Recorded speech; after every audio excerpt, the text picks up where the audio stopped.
ഇന്ന് തന്നെ സബ്സ്ക്രൈബ് ചെയ്യൂ, നിങ്ങളുടെ പ്രിയപ്പെട്ട ഷോസ് കാണൂ. അവള് പറയൂ അവക്ക് രാജുവിനെ വേണോന്ന്. ഉത്തരവില്ല. അങ്ങനെ പറഞ്ഞ അവളുടെ നാവ് ഞാൻ പിഴുതെടുക്കും. നീ എന്തായാലും അവളുടെ പിന്നാലെ തന്നെ ഉണ്ടാവണം. വിവാഹം കഴിയുന്നത് വരെ അവൾ എവിടേക്കാണ് പോകുന്നത്, എന്തിനാണ് പോകുന്നതെന്നൊക്കെ ഒരു ശ്രദ്ധ വേണം. ഋതികയെ അവന് വേണോന്ന് അവന്റെ മനസ്സിൽ തോന്നിയാ പിന്നെ നമ്മൾ ഈ ചെയ്യുന്നതൊക്കെ വെറുതെ ആവും. കുറച്ചു മുമ്പ് കൂടി രാജുവിനോട് വേണുവെങ്കിള് പറയുന്നതേ ഞാൻ മാറിയെന്ന് കേട്ടതാ. വേണുവെങ്കിള് രാജുവിനെ ഋതികയുടെ കാര്യത്തിലെ ഒരുപാട് ഗുണദോഷിച്ചു നോക്കിയിട്ടും രാജു ഒരു അക്ഷരം പോലും വേണുവെങ്കിളിനോട് പറഞ്ഞില്ല. അപ്പൊ എന്താ അതിന്റെ അർത്ഥം? രാജുവിന് ഋതികനെ വേണ്ടെന്നല്ലേ? ആ, അർത്ഥവും വ്യാകരണവും ഒക്കെ അവിടെ നിക്കട്ടെ. നിന്നെ ഒരാളെ ഓർത്തു മാത്രമാ ഞാൻ രാജുവിനെ ഇതുവരെ ദേഹോപദ്രവൊന്നും ഏൽപ്പിക്കാതിരുന്നത്. അവനായിട്ട് ഇനി എന്റെ മകന്റെ വിവാഹത്തിന് തടസ്സം നിന്നാ പിന്നെ എനിക്ക് അതിര് വിട്ട് പ്രവർത്തിക്കേണ്ടി വരും. മനസ്സിലായോ? അംബികമ്മയുടെ വെറുതെ എഴുതാപ്പുറം വായിക്കണ്ട. രാജു നടക്കാൻ പോകുന്ന വിവാഹത്തിൽ ഇടപെടില്ല. ഇടപെടാതെ ഞാൻ നോക്കിക്കോളാം. നിന്റെ ശ്രദ്ധാവലയത്തിൽ അവനുള്ളതാ എന്റെ ഏക ആശ്വാസം. പിന്നെ എന്തെങ്കിലും സംശയിക്കുന്ന രീതിയിൽ രാജുവിന്റെ വീട്ടിൽ എന്തെങ്കിലും നടന്നാ നമുക്കെതിരെ ചെറിയ നീക്കമെങ്കിലും ആരെങ്കിലും പ്ലാൻ ചെയ്താ അതപ്പ തന്നെ നീ എന്നെ അറിയിക്കണം. അറിയാലോ, ഇത് നിന്റെയും കൂടെ ജീവിത പ്രശ്നമാ. അങ്ങനെ ഒരു പ്രശ്നം ഉണ്ടായാ അത് പരിഹരിച്ചൊന്ന് പറയാനേ ഞാൻ അംബിക മേഡത്തിനെ വിളിക്കൂ. എന്താ അതുപോരെ? മതി. പിന്നെ ഉള്ള സമയം കൊണ്ട് നീ അവനോട് പരമാവധി അടുക്കാൻ നോക്കണം. ഇത്രയും സാമർത്ഥ്യക്കാരിയായ നിനക്ക് അവന്റെ സ്നേഹം പിടിച്ചു പറ്റാൻ കഴിയും രമ്യേ. ആ, ഞാൻ ശ്രമിക്കുന്നുണ്ട് മാഡം. ശരി, എന്തെങ്കിലും ഉണ്ടെങ്കിൽ നീ വിളിക്ക്. ഗുഡ് നൈറ്റ് രമ്യേ. Good night madam.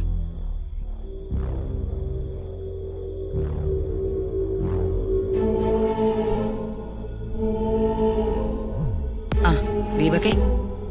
എന്താ അമ്മേ? എടാ, നിനക്ക് എന്തു തോന്നുന്നു?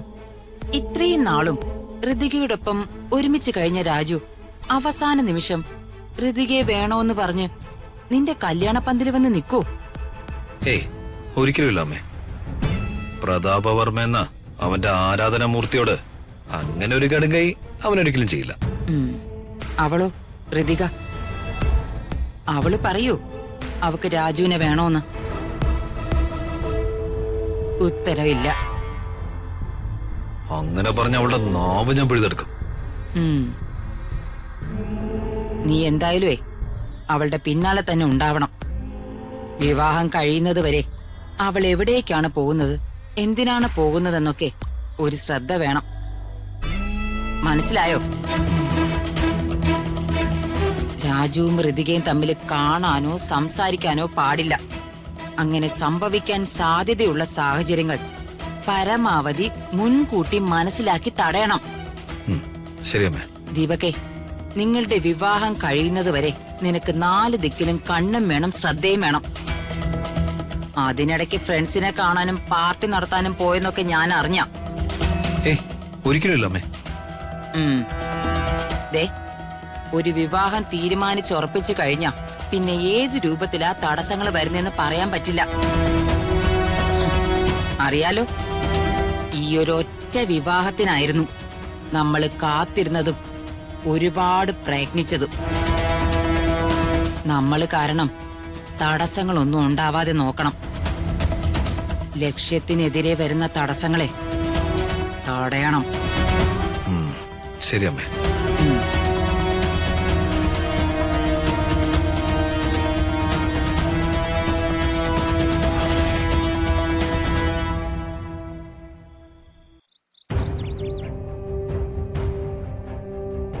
ഋതികമ്മയുടെ ഇപ്പൊ എന്തെടുക്കായിരിക്കും? പാവം, ഒരുപാട് വിഷമായിട്ടുണ്ടാവും. എന്തിനാ രാജു നീ എന്നെ വിട്ടു പോയത്, എന്നെ തനിച്ചാക്കിയത്? ഞാൻ നിന്നെ എത്രത്തോളം സ്നേഹിക്കുന്നുണ്ടെന്ന് നിനക്കറിയാമോ, നീ എന്താ രാജു എന്റെ സ്നേഹം മനസ്സിലാക്കാത്ത? പക്ഷേ എന്ത് ചെയ്യാനാ? എന്നെ കൊണ്ട് ഇതിനൊന്നും കഴിയില്ല. വർമ്മ സാറിനെ പോലുള്ള ഒരു വലിയ മനുഷ്യന്റെ മകളെ ഇത്രയും ദിവസം ഭാര്യയാണെന്ന് പറഞ്ഞ് ഈ വീട്ടിൽ കൊണ്ടുവന്ന് നിർത്തിയത് തന്നെ ഞാൻ സാറിനോട് ചെയ്ത ഏറ്റവും വലിയ തെറ്റാ.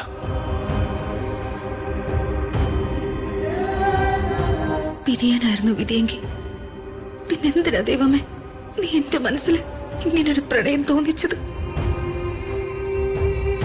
ഋതിക മേഡത്തിന്റെ മനസ്സിൽ ഒരിക്കലും എന്നോടൊരു പ്രണയം തോന്നാൻ പാടില്ലായിരുന്നു. എന്തിനാ ദൈവമേ ആ പാവത്തിന്റെ മനസ്സിൽ ഇങ്ങനൊരു ചിന്ത മുളപ്പിച്ചത്?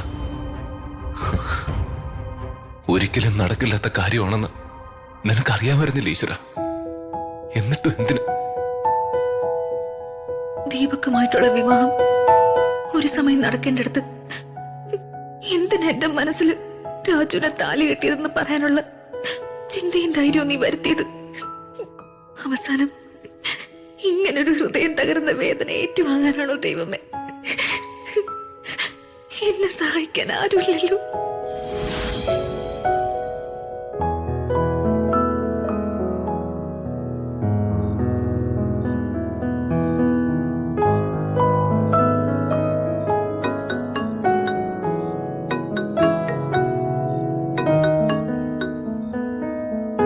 ഹലോ ഋതിക മോളെ, ഇത് ഞാനാ, മീര. പറയും മീരാൻറ്റി, എന്താ രാത്രിയിൽ വിളിച്ച്? അത് ഋതിക മോളോട് മീരാൻറ്റിക്ക് കുറച്ച് കാര്യങ്ങൾ സംസാരിക്കാനുണ്ട്. എന്താ മീരാൻറ്റി? ഇപ്പൊ അല്ല മോളെ, എനിക്ക് മോളെ നാളെ ഒന്ന് നേരിട്ട് കാണണം. മോൾക്ക് ഞാൻ പറയുന്ന സ്ഥലത്തേക്ക് നാളെ എത്താൻ സാധിക്കോ? അതിനെന്താ മീരാൻറ്റി, ഞാൻ വരാലോ. മോളിപ്പോ എന്തെടുക്കുക? ഞാൻ ഉറങ്ങാൻ പോവായിരുന്നു. എങ്കി മോള് പ്രാർത്ഥിച്ച് സമാധാനായിട്ട് കിടക്കാൻ നോക്ക്.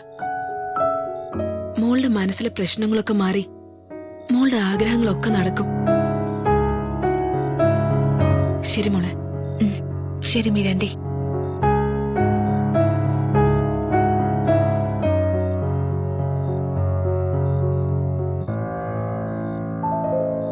മീരാൻറ്റി, അവര് ശരിക്കും ആരാ? മറ്റാരോടും ഇല്ലാത്ത എന്തോ ഒരടുപ്പം എനിക്കവരോട് തോന്നുന്നു. മീരാൻറ്റിയെ പോലൊരമ്മ എനിക്കുണ്ടായിരുന്നെങ്കിൽ എത്ര നന്നായനെ. എന്റെ എല്ലാ കാര്യങ്ങളും എനിക്ക് മനസ്സ് തുറന്ന് പറയാൻ പറ്റുമായിരുന്നു. എന്റെ എല്ലാ ആഗ്രഹങ്ങൾക്കും ആ ആന്റി സപ്പോർട്ട് നിന്നേനെ. ദൈവം എന്നോട് മാത്രം എന്താ ഇങ്ങനൊക്കെ?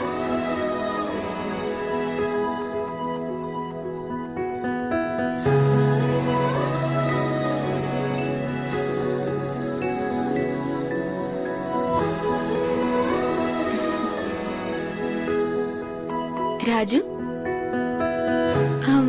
രാജു.